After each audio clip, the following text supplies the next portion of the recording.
저는 로마서 1장 20절 말씀을 본문으로 해서 만물이 부활하는 때라는 제목으로 증거하도록 하겠습니다.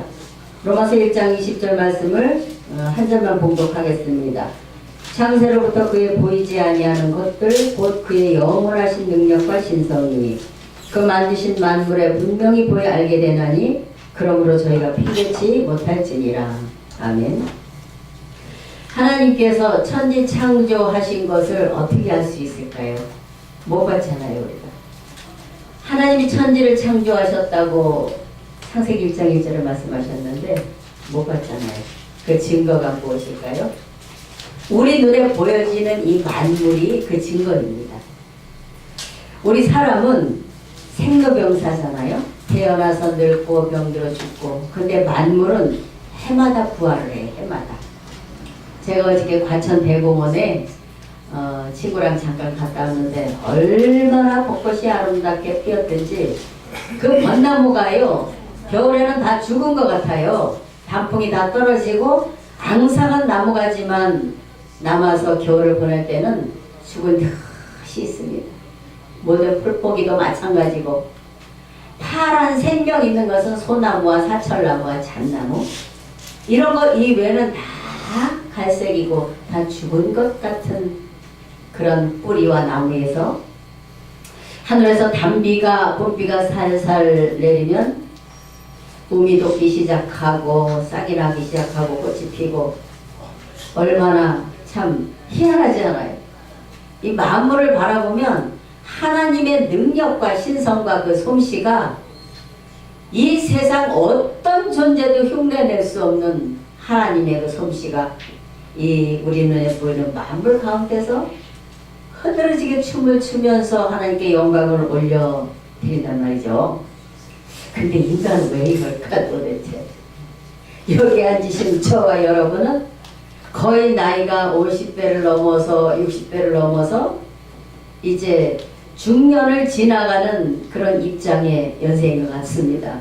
저도 이제 올해 60이 넘어서 벌써 67세라는 그런 세월을 살아가고 있는데 그런데 사람은 어떻게 돼서 만물의 영장이라고 지어놓으셨는데 이렇게 태어나서 병들고 아프고 맨날 약보따리 짊어지고 살다가 내가 하나님께로 가고 또는 천국과 지옥으로 가고 이게 우리 인생의 이 삶이라는 것이죠.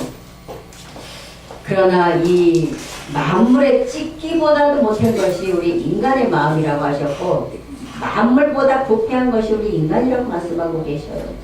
참으로 겉으로 보기엔 모르지만 하나님께서 우리 마음을 들여다볼 때 얼마나 만물에 찍기만도 못하면 이 지렁이 같은 야고가 벌레 같은 우리 인생을 그렇게 표현하신다는 말씀이죠. 그러나 거짓없이 꽃을 피우고 잎을 피우는 저 만물들은 해마다 부활을 하지요. 봄이 되면 여지없이 부활을 합니다. 꽃이 피고 굼벵이가 몇 년을 땅속에서 사는지 아시지요? 몇 년 살아요 땅속에서? 잊어버리셨어요? 굼벵이가 7년? 약 7년을 땅속에서 살다가 한철을 울기 위해서 매미가 돼서 울다가 이제 죽게 되고 하다못해 하루살이도 세상을 태어나서 하루를 날다가 가고 상어도 텔레비에 뉴스 나온 거 보니까 자기의 이빨을 스스로 나이가 들고 세월이 가면 이빨을 스스로 뽑아내고 생활한다 하더라고요. 깜짝 놀랐어요. 그 많은 그 고기들을 잡아먹으면서 이빨이 빠지고 나고 빠지고 나고 그렇게 죽을 때까지 살아간다는 거예요. 하다못해 도마뱀도 꼬리 자르면 다시 살고 지렁이도 단 잘라지면 다시 살아요.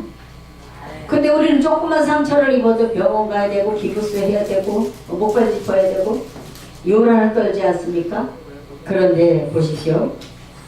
언제까지 우리 인생들이 이렇게 살아갈 것이냐. 하나님께서는요. 우리 목사님들이니까 잘 들어보시기 바랍니다. 하나님께서는 한때를 예비를 하시고 성경 맨 마지막 요한계시록의 마지막 나팔 소리가 날 때에 부활을 허락해 주시겠다고 말씀하셨어요.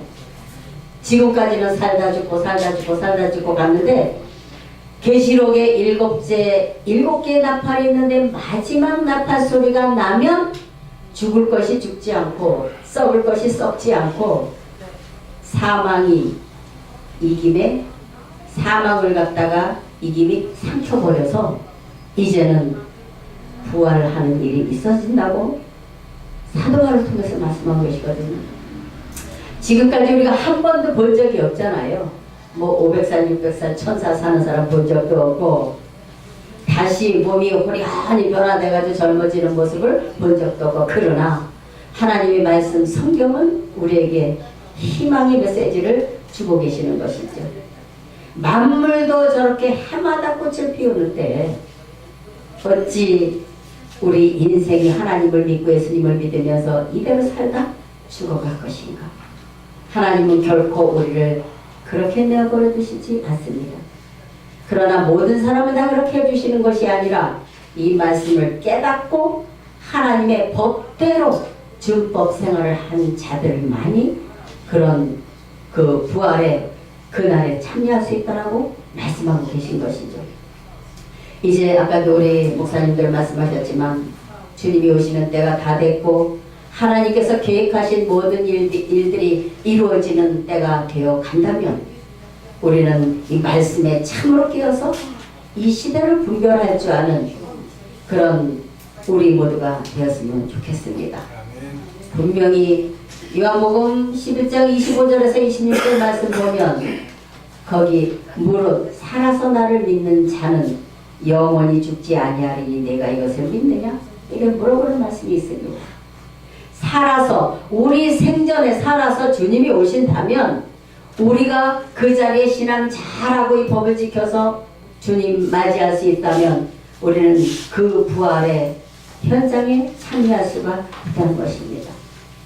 그래서 그때에 비로소 하나님께서 우리를 만물의 영장으로 만들어 주시리라 믿습니다.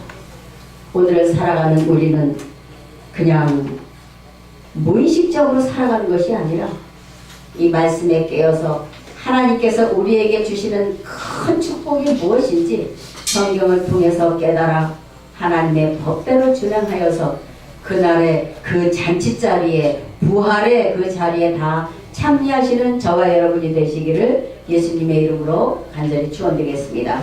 감사합니다. 이번에는 장명숙 권사님 계신가요? 장명숙 권사님. 네? 워십 시간인데요.